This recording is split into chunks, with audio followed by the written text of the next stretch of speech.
Hello everyone, I'm Tessellating Hexagons, but you've probably already worked that one out. And it looks like I'm dabbling in a little bit of Let's Playing. Well, playing some games and talking over them, perhaps not even talking over them, who knows. But yes, this is Touch Detective, or Mystery Detective as it's known in some parts of Europe. I've only ever known it as Touch Detective, so that's what I'm going to call it. It's a series of puzzle games, well I say series, there have only been 2 so far, featuring this lovely little chapette called Mackenzie, the so-called Touch Detective. Wow, eponymousness, or whatever the word is. Anyway, it's a point-and-click adventure. You get items, solve mysteries, and the standard stuff. Oh, suddenly plot. Here's what's going on here. Yes, Cromwell, show your face. Oh. Apparently you're a doll.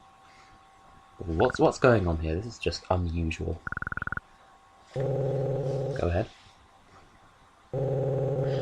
Well, that's just typical of this game. This game has its own very unique art style and sense of humour, and some really rather brilliant writing as well.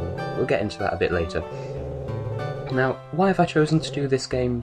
Well, it wasn't my first DS game, and it wasn't my last, but it was one of my favourites during the DS's prime, and I have fond memories of it and its sequel, which I will be doing after this series, don't know how soon, maybe straight after. But I'm kind of talking over the story here, but there's no voice acting, so you're not missing much. Let's get into a slightly more comfortable position to commentate, because this is post-commentary, just because the way I've got it set up, I can't do live commentary without getting some epic slowdown, so it's for your benefit. So we're getting into the main gameplay mechanics here, or rather we're skipping over them because I know them all already, and I believe a bit of fourth wall breaking humour's coming up right about here. Yeah, screw you, Cromwell, we'll just read the instruction booklet. Dear oh dear. Sorry if I go a bit quiet while going through this, it's just... by the very nature of this game there's not really a fat lot to say, so... But, you know, it's got good music, so when you're not enjoying my voice, you can enjoy the video instead. And I'm thinking maybe I'll upload this without commentary and with, or maybe just the first episode I'll upload with and without. Oh, we got the music again, a bit loud. Anyway, yes, so jewellery box that's supposedly not Mackenzie's. So this is a good tutorial of how the system works.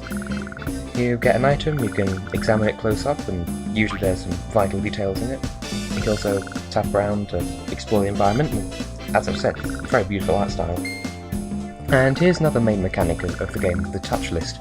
There are 50 items throughout the game, which have a very own unique feel. You'll probably know when you come across them. They're kind of like a collectible, none of them are missables, no need to worry about that. Yeah, there are 50 of them, and they're kind of just there as a side quest if you want to do it.